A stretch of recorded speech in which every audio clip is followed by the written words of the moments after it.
Have you ever wondered what it would feel like to lose all memory of who we are? Deactivated. We almost did. Not by war, not by death, but by forgetting. They say when a library burns, it's more than just books that turn to ash. It's memory, it's thought, it's civilization itself, erased. But what if one of the greatest collections of human knowledge in history wasn't lost to fire? What if it was never destroyed, but hidden? Tonight, we journey into one of the most haunting and enduring mysteries in human history, the Library of Alexandria. This is not just a story of ancient scrolls and dusty chambers. This is a story of ambition, betrayal, obsession, and secrets still buried beneath the sands. Welcome to the Forgotten Library. Our story begins over 2,000 years ago with a dream. In 331 BCE, Alexander the Great founded a city on the coast of Egypt, Alexandria. It was meant to be a symbol of greatness, a beacon of Greek knowledge and Egyptian majesty. But Alexander died before his dream was complete. His general, Ptolemy Soter, took the throne of Egypt and saw an opportunity to build a center of all the world's knowledge. And so began the construction of the Library of Alexandria. This was no ordinary library. It was part of a massive research institution called the Mauseon, from which we get the word museum. Ptolemy ordered that every ship entering Alexandria's harbor be searched. Any scroll found was copied, the original was kept, and the copy returned. In this way, the library's collection grew rapidly. They collected texts from Greece, Persia, India, Africa, even fragments from far-off China. Medicine, astronomy, history, mathematics, all preserved. The goal? Every book in the world. At its peak, the library may have housed over 400,000 scrolls. Okay, it attracted the greatest minds of the ancient world. Euclid, the father of geometry. Archimedes, who nearly discovered calculus. Eratosthenes, who calculated the Earth's circumference with astonishing accuracy. And then there was Hypatia, a mathematician, philosopher, and astronomer, perhaps the first known female scientist in history. Within the walls of the library, knowledge flourished, and yet there was something darker beneath the brilliance. Whispers of a forbidden wing, scrolls said to be so powerful, so controversial that only the royal family or high priests could view them. What was inside those scrolls? Lost religions, forbidden rituals, ancient technologies? We may never know. The rulers of Alexandria were not just collectors, they were competitors. Other cities, like Pergamon, began building rival libraries. This sparked a scholarly arms race. Alexandria went so far as to ban the export of papyrus, the material needed to make scrolls, to cripple its rivals. Ptolemy III even borrowed scrolls from Athens, original plays of Sophocles and Euripides, and returned only copies. But perhaps most chilling of all were the sealed scrolls.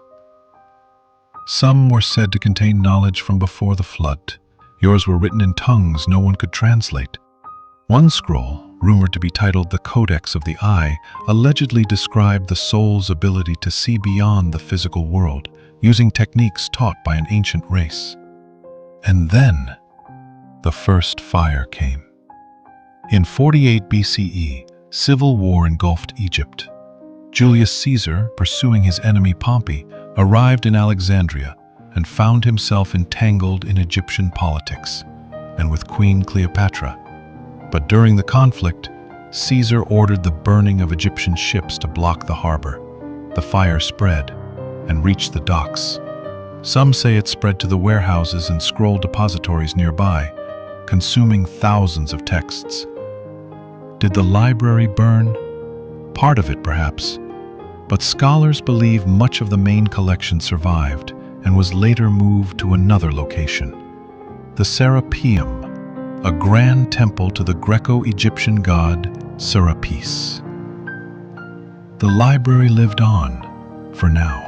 The Roman Empire brought change. Christianity began to rise. What was once revered as wisdom became seen as heresy. In 391 AD, under Emperor Theodosius I, pagan temples were ordered destroyed. The Serapeum was attacked. The scrolls burned, stolen, lost. And Hypatia, the last known philosopher of Alexandria, became a symbol of defiance. In 415 AD, she was dragged from her chariot by a Christian mob and murdered. Some say she had hidden the remaining scrolls in a sealed vault beneath the temple, including the Codex of the Eye. No one has found it. By the 6th century, the Library of Alexandria had faded into silence. Centuries passed. Cities rose and fell. The sands of time buried the truth. And yet, the story didn't end there. In the 1990s, archaeologists uncovered the ruins of the ancient Serapeum. Strange tunnels, unmarked chambers, no scrolls, but signs of a large underground network. In 2019, a diver exploring a submerged ruin off the coast of Alexandria found something curious: a stone box sealed with pitch. Inside, a piece of papyrus, perfectly preserved. The ink was faded. Only one phrase could be read: "I remember fire, but knowledge never burns." Before the diver could deliver the artifact to authorities, he vanished, no trace. Legends say the library was never destroyed, that scrolls were smuggled across the desert to a hidden temple known only to the royal priesthood. Others say the scrolls were not scrolls at all, but ancient devices, that the Codex of the Eye was actually a map, a guide to something beneath the Sahara. In 2020, satellite imagery detected unusual heat signatures beneath the dunes, not natural, in the same location mentioned in an obscure Greek fragment stored in the Vatican archives. Are we chasing ghosts, or are we being kept from something on purpose? Some say the Library of Alexandria was a tragic loss. Others believe it never truly burned.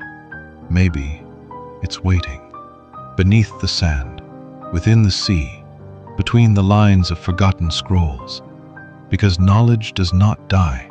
It waits for the right mind to find it. What do you believe? Let us know. And until then, remember, we think we're the first to know, but maybe we're just the first to remember.